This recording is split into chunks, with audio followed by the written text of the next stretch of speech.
2025 has been the year where industry has had to reset, rethink and rebuild. Few leaders have had a closer view to this shift than today's guest. On this episode of the Pulse podcast, I'm joined by someone who has shaped how India's largest brands plan, spend and grow. I'm Mrinil Mathur Rajwani, editor-in-chief at the Pulse, and I'm thrilled to be speaking with Amin Lakhani, President Client Solutions, WPP Media South Asia. Hi Amin, welcome to the Pulse podcast. Hello. Firstly, thank you so much for giving us your time. I know it's been a year ender and it's a busy time for everyone, but thank you for making time for us. Always a pleasure.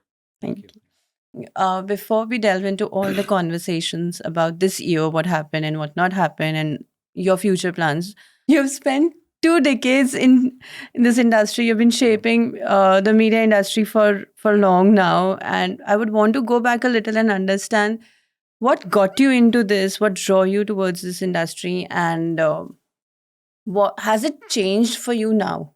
It doesn't feel like I've stayed, for almost more than 2 decades. So that's one.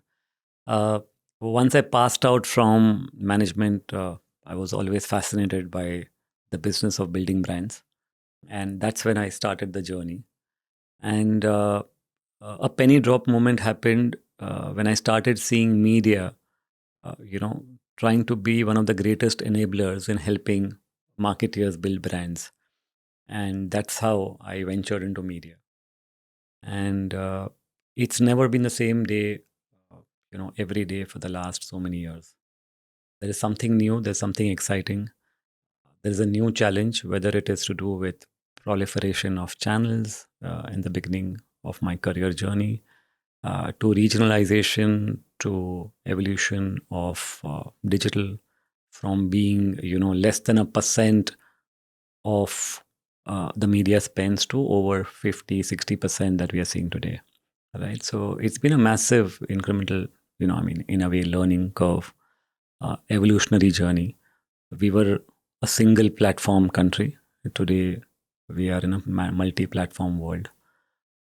So not a single day of dullness. Every Monday, just get up, looking forward to the week ahead. So I'm just thinking that, maybe every day makes me feel that I'm just maybe 2 days old. Okay, and were there any moments or mentors that influenced your journey? Oh, many people, right? So people who actually built, uh, HTA Fulcrum, the founders of that place, and how, Fulcrum was built, Mindshare Fulcrum was built with a startup mindset. And it kind of has survived almost 3 decades plus, and we are very, very proud to be part of that journey. So all the founding members, they built something special. Yeah, more than a company, more than a team, I think they built a DNA which learned to not only to survive but to thrive the entire chaos of the media world, of the marketing world, and to partner with one of the most challenging companies that India has seen. Not only India, but globally, if we compare what Hindustan Unilever does, and therefore they helped us to create the culture, create the mindset, a winning mindset that was required. So extremely highly influenced by those founders and the philosophy, right? If you look at a little more in detail, Mindshare itself was a startup, Hmm. almost, in the year 1997 when it was born in WPP. Then it went on to become the number one global media brand. What you know now as Wavemaker was actually Maximize when it started. It is an India-born startup, and then it became Maxis to make it Wavemaker that it is today. And therefore, we've been part of some incredible startup journeys. And despite being blessed with tremendous amount of scale and size, my one word advice to my team, or one line advice to my team, is to always remember that we are basically born out of a startup, and we should always be in that mindset. And that's the only way to learn. That's the only way to grow. That's the only way to showcase hunger and keep going. Okay. Uh, I mean, 2025 was the year we describe it as a reset and recalibrate year for the year for Mm. the industry. Right. From your vantage point, of how will you define the year for you in terms of challenges or in terms of opportunities? Actually, let me step back a little. Hmm. It's not only 2025, but if you look at last, few years, you see that it's been moving in a particular direction where growth has been hard to come by. If you look at from the early 2000s to almost 2019, pre-COVID, the rate of growth uh, of Indian addicts was significantly higher. It was a good, heavy double-digit number. And as a country and as a team from media and marketing, we are not used to being happy about single-digit growths. So while at 6-7%, India is growing well relative to the world. We are spoiled, during our growth years, and we are not happy with that. And of course, we believe that we can grow much more, much faster. But relatively speaking, we're still growing ahead of the global addicts, and that's something that we should be noting. So that's one part.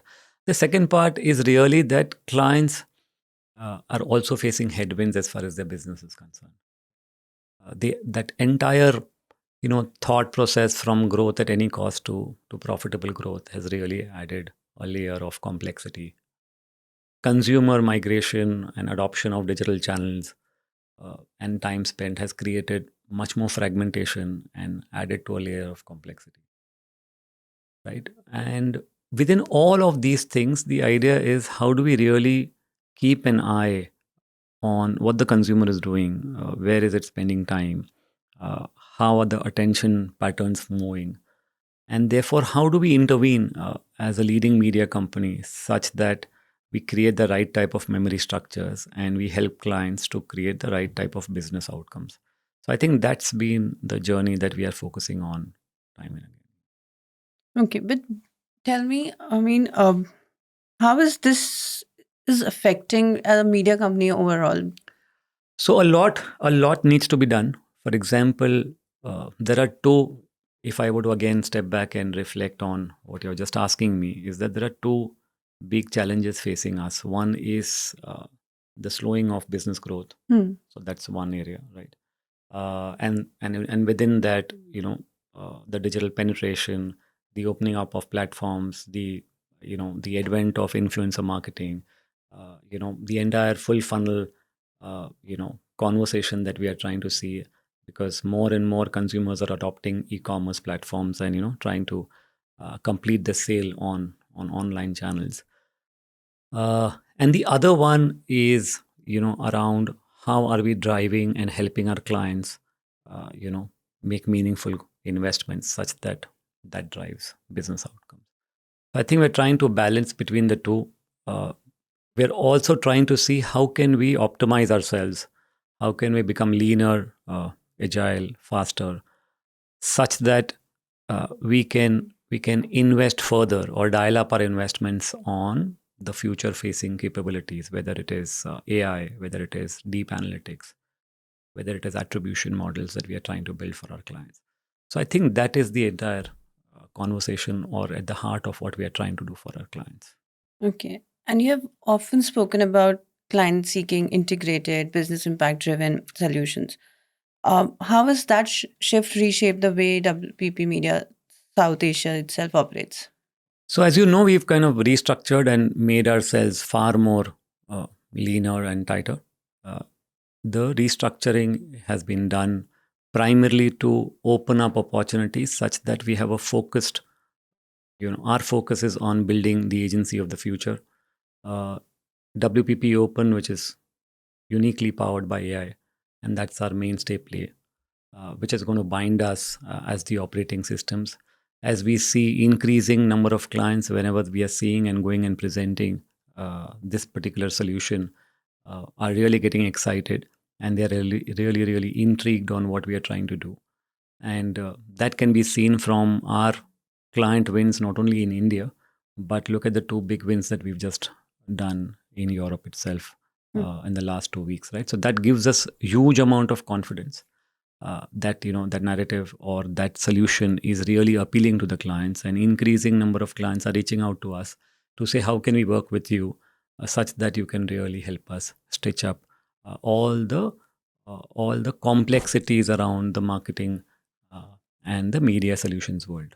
You just mentioned about the agency of future. We discussed about it. I want to understand that while we are also building that, media agencies are no more just the delivery partners. They're not just limited to that. They're also very business strategy involved Hmm. partners. They are very they they believe there is a relationship shift between a client and a media agency also. Yeah.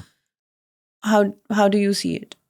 So I think we've moved that needle from being the last people to come on the 100th slide of a client's presentation to actually being having a seat on the table right up front when the brief has been shipping out to the agency partner. So I think that's one.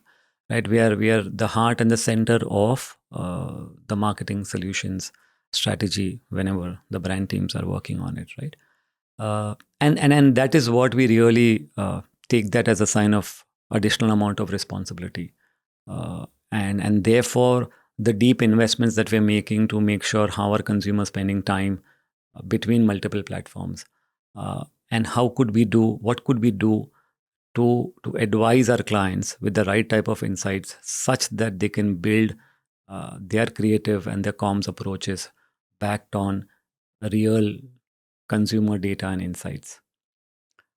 So I think that's the pivotal role. Of course, the role is then to make sure that the right amount of investments have been done. The client, the brands are funded properly. We are reaching consumer households on a regular basis, and we are also measuring the outcomes of whether all of this is it moving the needle as far as brand outcomes are concerned. And coming to a little more about the media platforms that we discussed Hmm. earlier as well, digital, retail, content led marketing all saw a growth in 2025. What do you think is going to sustain in 2026 as well? Or is a very, how do I put it, is a wise decision to go ahead with? So, very simply put, I think the trends are there for all of us to see, right? And it will only build further momentum. We are seeing increased amount of spends and clients' attention on e-commerce, especially in the Indian context. Quick commerce has been that unique innovation that India has produced and shown to the world, and more clients are, adopting to that. More and more consumers are adopting to that, and we've seen that trajectory, and no marks for guessing that will be the driver of growth as far as media is concerned. So I think that's very, very important. uh, I have said this in the past, and I repeatedly believe that full funnel thinking is uh, is the need of the hour. We are working very, very closely with clients to really warn them, and avoid pivoting only on the mid and the bottom funnel side of conversations, because what we've seen increasingly, and this has worked for many of our clients, is that deploying full funnel approaches and strategies is the best and the safest way to grow over a longer period of time. Absolutely. So, you know, uh, the joke in the office back is that if there is no uh, upper funnel, then there is no funnel, and therefore, what will you mine? At some point in time, the funnel then gets dried up. Yeah. We've also seen that clients are, bringing their attention back to how do we build stronger memory structures in a chaotic consumer environment. So I think that's heartening to see, right? And I'm pretty much bullish on 2026, given the fact that government has really opened up a lot of avenues, and put the money back in the hands of consumers, and that has already started to show some signs of consumption going up over the last 2 months. And I'm hoping and praying that and I'm pretty sure as well that we will see a consumption uptick in the first and the second quarter of 2026 as well. Got it. Coming to you, I mean, like I've discussed a lot about the trends that are happening. I would want to understand that with the media inflation and performance pressures, how do you personally ensure that you're also drawing that balance between efficiency and creativity? I think it is not an either or question as far as WPP media is concerned, right? It's an and question.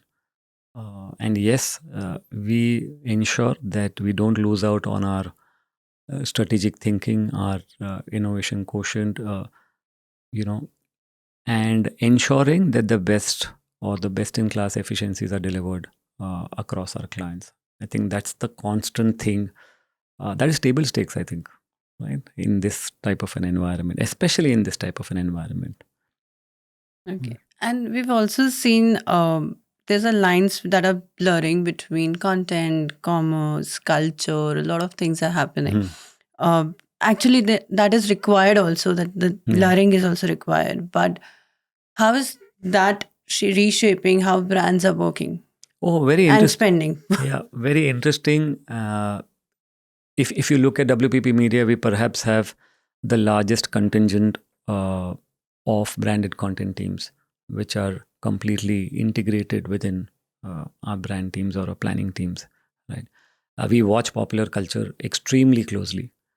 We've been very, very bullish about deep diving into popular culture and creating very unique and bespoke solutions for our client. Like for example, many of our clients really jumped onto the bandwagon when the women's team was, Hmm. made it to the semifinals and finals, right?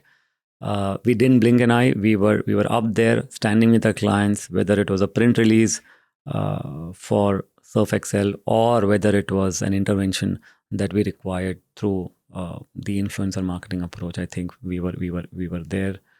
When I look at some of the other things, like for example, the OTT consumption trends, like whether it is Prime Video or Netflix and all of that, we are there with our clients, making sure that these are the moments, or there are unique solutions that are presented, to the clients. I'm very excited with what Dove has done with Family Man, and it is going to go right out there. Uh, Maybe it's already gone. I'm not too sure, but it's about to be there. But I'm very, very excited. We are very excited with what we are doing as far as music videos are concerned. We're very excited to do with what we've done with Apollo and BCCI on the branding of the Indian cricket team. So there are huge examples that we have, whether it is dominating on, for example, KBC and Amitabh Bachchan for a set of our key clients. Uh, or, right from auto category to CPG to retail.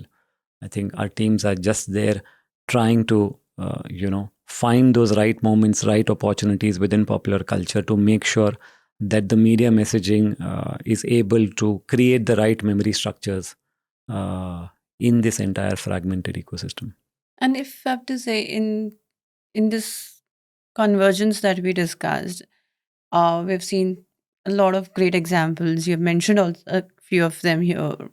Hmm. But what is your key takeaway out of all these? So, my key takeaway is that money will flow where eyeballs are, right? We will be present, our brands will be present where there are significant eyeballs, and we are not going to compromise on that. We are also making sure that if the consumer eyeballs are moving to e-commerce, then we are there. If they are making sure that they are on a platform and they're going out and buying things, and we are there to fulfill the entire journey. So I think there are solutions at each stage of consumer journey, whether it is upper, middle, or low funnel, whether it's performance marketing or e-commerce or gaming or influencer marketing. I think we're just trying to catch hold of the best moment in the consumer journey for our brands, such that we can drive meaningful outcomes. Okay. And while we're also on the topic of culture driven strategies and the moments that happen, I also want to understand, what is that one thing the brands are doing right or wrong to leverage culture to drive commerce? I think culture, many a times when I see, and we talk about it, given the pressures of business environment, given the pressure of, delivering today, uh, sometimes culture takes a backseat. And it is our job as an industry or as a deep partner with our clients to bring the relevance of culture into the forefront. I think that is of deep importance to us. And we time and again, uh, work with technology partners or with research partners or with measurement partners to dial attention where attention is required. For example, our attention study that we did and released some time back. I know, I mean, it's a tongue-in-cheek conversation, but these are the things that we do because we want to understand and decode Gen Z, which is a big cohort now. It's not even a cohort; it's Yeah. actually a mainstay, right? Deep contribution to the revenues that it accounts for from a brand's perspective, and therefore, how could we really engage with the various creative assets across platforms, and what drives meaningful attention was the purpose of doing that study. And we had some very encouraging results, and a lot of clients really wanting to continue that learning journey, and they've taken it individually with us to say how can we build this entire thing into a bespoke planning methodology for them. I think there's a lot of work happening in that sense, and I'm extremely excited about some of those projects which are shaping up. I can sense that. Yeah. Okay. Moving a little ahead, and we actually a while ago we also talked about how a lot of things are happening, or restructuring is happening in an agency itself. But a creative, a media, data, production, everything is merging and it's coming in under one roof. And in such time, what kind of leadership roles are required where in something that a new model demand? I think as long as we are focusing on client first thinking, as long as we are understanding our clients' needs and priorities well, as long as we are understanding the consumer inciting well, understanding their journeys and trying to read and decode and redecode those, right? So I think these two are non-negotiables. Getting the client's priorities and getting to know where consumers are. Of course, then all of this needs to be powered with the right type of technology, and therefore there's huge amount of investments on technology. There's huge amount of investment in building our agencies with the right type of skill sets. So when we are restructuring, what it is making way is for very unique type of talent skills that we need to build strength around, right? Which we wouldn't have thought about maybe a few years ago. So therefore, that's there. I think given the advent of multi-platform world and so much to understand, an upskilling and a people learning and development program is of critical importance. I think there's no other company, who spends or invests in that much amount of time and on resources to build a very comprehensive upskilling program for our teams. I think we are blessed to be large enough to be able to do that for our people, right? And the last bucket, and not the least bucket, is deep partnerships, right? Whether it is Google or whether it is Meta or whether it is Snap or whether it is anybody, whether it is GeoStar, right? We have deeper partnerships. We work with them on a day-to-day basis to find models, to find creative solutions, to find uh, media relevant solutions to solve for clients' problems as and when they keep arising. So I think we cannot be in a world where, and therefore it dials up our need of collaboration. So I think between the new skill sets up to collaboration, I think that's the way we are thinking about building a world where we will continue to be successful. Okay. And what kind of partnership between agencies, creators, tech platforms, or clients excite you the most? What is really exciting to me is that the models are emerging Hmm. and evolving, right? It's not that the media world has been new to influencers. Influencers have always been part of our media deployment for years to come. It's become a buzzword now in the last 2-3 years because of the digital creators that have come in and have shown influence like it was not shown any other time. We've been mindful of this. and we are building strength. Today, we have a robust team working day in and day out, only to find the best possible solution in the world of influencer marketing. Now, while there are a lot of cute, small, chirpy, energetic agencies which do you know the work of identification of influencers, doing the integrations, building content around with them. While that is very, very important, our focus is not only on that, but our focus is to build a full funnel approach for our clients. And what we are trying to build is to build, we're trying to bring in science to this entire madness of influencer marketing. We're trying to see how do we plan influencer marketing programs better. Can we use our planning platforms, our planning tools to really help clients deploy the right amount of budgets onto the influencer marketing initiatives? We are then taking it to another level to say, how do we measure influencer marketing right? You know, yeah, it's very interesting to to create unique and very interesting content with them. But what is that content really doing? Is it helping the client or the brand build the right type of memory structures, or is it helping them to dial up commerce outcomes for them? So I think that measurement practice is what is helping us really complete the entire journey for our clients. Very interesting, very exciting. It's still scratching the surface as far as influencer marketing is concerned. I know that is another area that will grow significantly in the next couple of years, and we are really setting up and investing the right type of foundational elements such that we can take part in that growth going ahead. Okay, so I'm putting you in spot, but that in for you, creator collaborations is your favorite medium, if I have to say. Yeah, any type of creator uh, collaboration, whether it is with the creator himself or whether it is through a channel or through a Bollywood movie or through a Hollywood movie or through an OTT, original content series.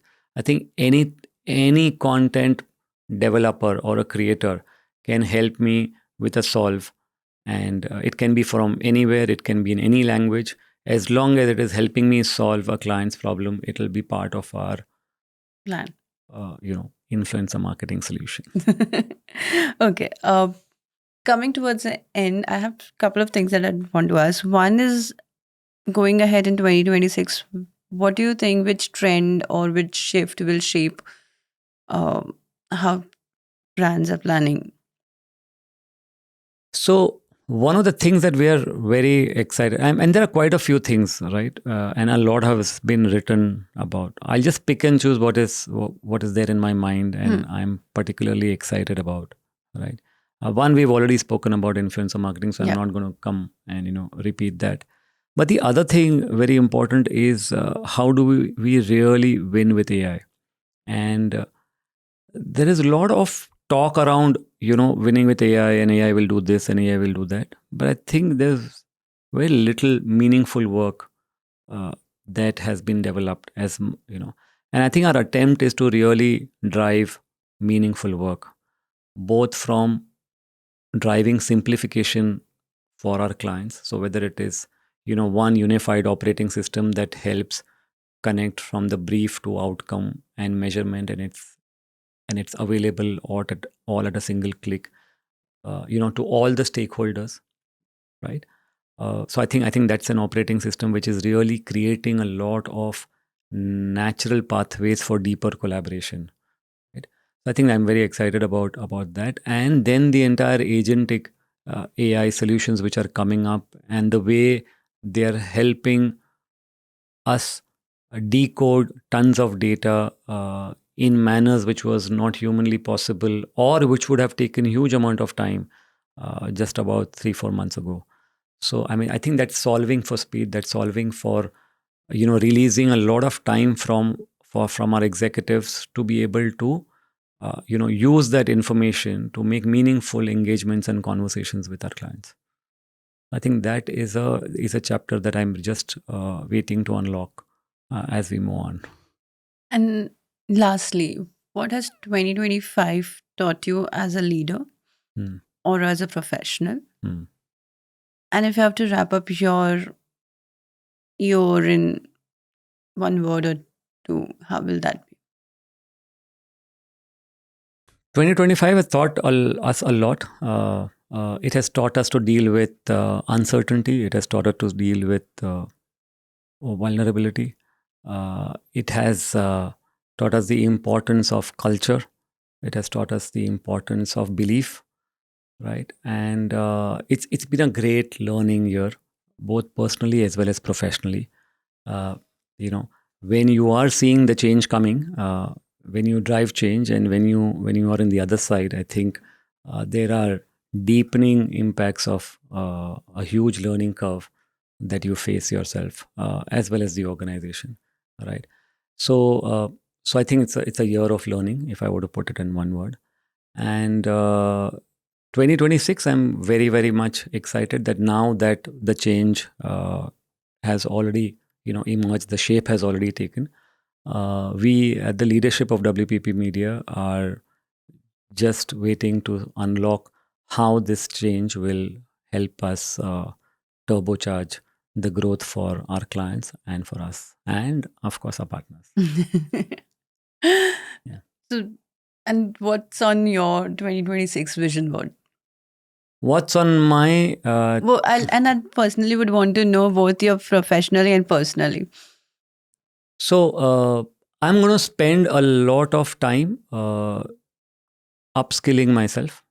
So that's a personal commitment to myself. I think it's that time where a lot of pivots are happening, and I really need to go back into a deep learning curve. So I think that's one area.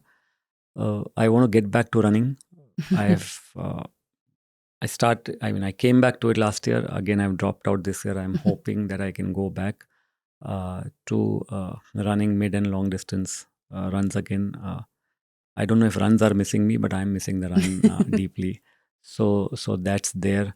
And the third thing is that I want to really do a foodie trip, only a trip. So normally I take a lot of breaks and then I have food. But given the fact that I'm a born foodie, I want to take a trip only where I can go and enjoy food and nothing else. The food is the mainstay of a foodie trip. So, Yeah. three things that come to my mind. I hope I have not answered your question No, you in many did. ways, right? I really wanted to know more than your plans for WPP only. The vision I wanted for you Uh, as a person, and I think run and food. I mean, I don't know how both of them both will of go them come together. No, I but run so that I can have more food. Let me put it like that, right? that's better. Yeah. Thank you so much.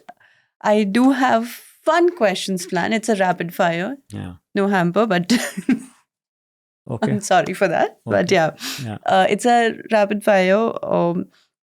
Some personal, some professional kind of questions. Hmm. It's all planned to know you better Better. as a person. Okay. Let me attempt. Okay. If you could rewrite the industry's headline for 2025, what would it be? Resilience. Okay. What's one misconception about agencies or the media business you wish would change in 2026? I would want the clients to know us more for know know of us more as their growth partner. What's one campaign or partnership from this year that, in your eyes, best represents where the future is headed? I can't. It's It's you're it's a not very able to pick hard. one. I'm unable to pick one, but there are multiple ones that we've really clocked. But if I were to really, I'm thinking hard. If I really want to dial that one thing up, I think our investment uh, and with Google in the recent past Hmm. that we've done globally on powering WPP Open, I think takes the number one spot because it will dial up our capabilities like nothing else has done so far. So I'm very excited, and as you can see, I've really thought about Thought it about for, it. for some 10-15 seconds. Yeah. I think my next question was one media platform that surprised you this year. One media platform, print. Right? Globally, if you see, print is dead and this is there and it was dying and all of that. But I think if there's one platform that has really won during the GST announcement, it is print. Right? They've seen demand like they've not seen in so many years. And while I'm happy for them, but it really surprised me. I just couldn't take my eyes off on, the same publication giving me two front pages, two editions on the same day. And I'm very happy for them. I know it was a pain for all the readers to go through all those full pages, but yeah, some benefits somebody took. Okay. Your 2025 in one word, not the agency, not like the industry, but yours. My reset and reimagine. 2 words. Okay. The next big shift you see coming that no one's talking about.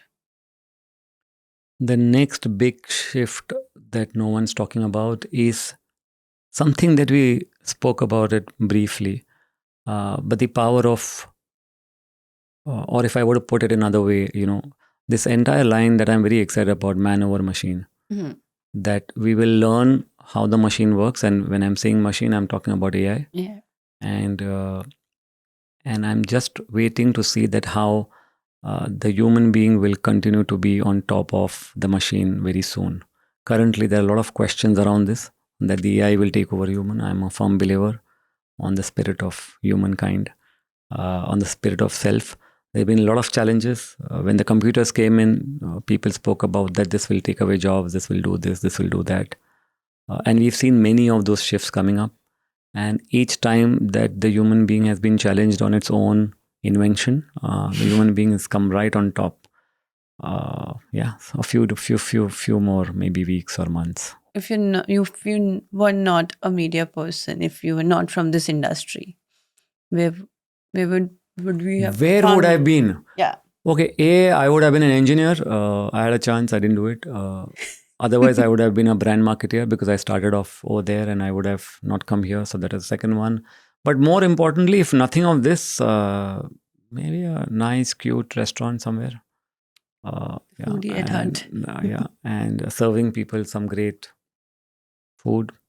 Yeah, uh, and really enjoying seeing them eat what I would cook, though I don't cook, but if at all, right?